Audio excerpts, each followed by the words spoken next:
Hey guys, this is Daniel from the blue corner. John popping in from the red corner. And today we have a special video for you, and we got an early review copy of New Kingdom Gardeners from New Kingdom Gaming. All right, so it's a Christian-themed game, which is kind of our thing. But John, want to explain it real quick? It is.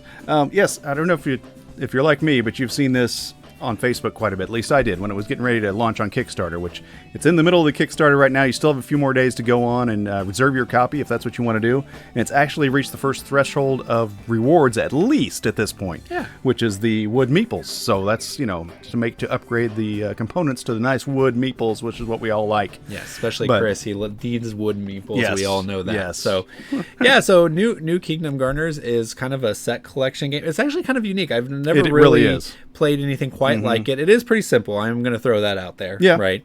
But it kind of has this illusion of being a cooperative game, even though it's totally not. Yes. It's kind of like a tongue-in-cheek cooperative. It really is. Because like all good Christians, we should be helping our neighbors. That is correct. So you get points for helping your neighbors. Yes. Well, you get fruit. You get fruit. Yeah, exactly. Your works bear fruit. Sorry, he's the theme guy. I say points, he says fruit. So, yeah. So like you'll do things like thorns will show up in your garden, and if you end the game with them, you lose 3 points.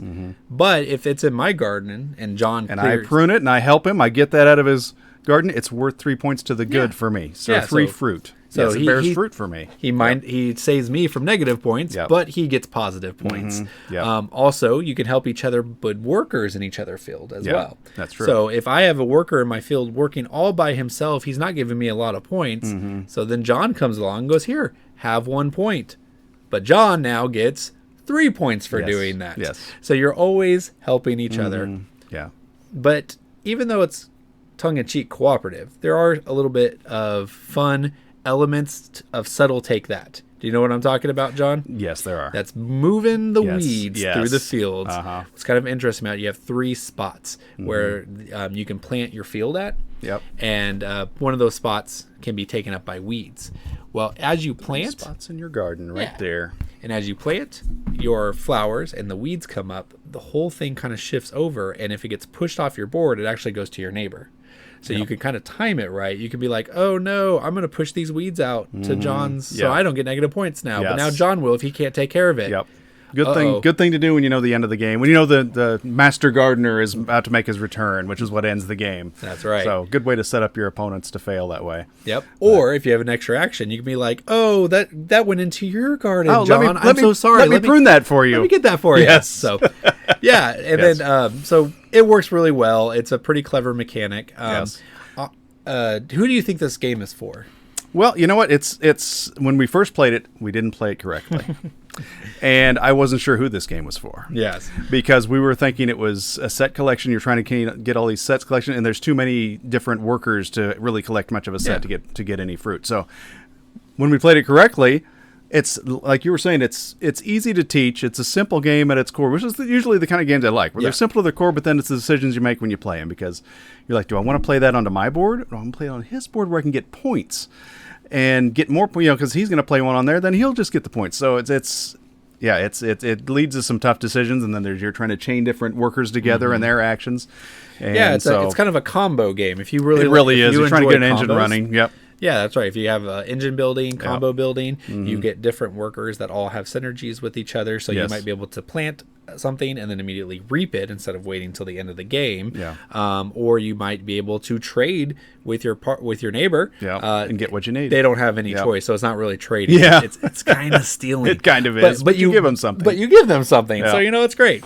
Now here's the question: people see a Christian-themed game. Do you think non-Christians would enjoy this game? I think they would. I will say that if you're completely offended by it, you won't, because there are verses on it. There's things. It would be really... Actually, there's not verses. Well, there's quotes from religious people. Verses on there might be, but like the fruits of the spirits, goodness, patience, kindness, self-control. Those are the goods. Yes. But beyond that, there actually isn't a lot of like pure Christian. I guess you're right. If you did not tell somebody that this was a Christian-themed game, I don't think they would know. Yeah. But if not by the pure game itself. Exactly. Correct. If they're reading all the flavor text, then they might be able to figure it out.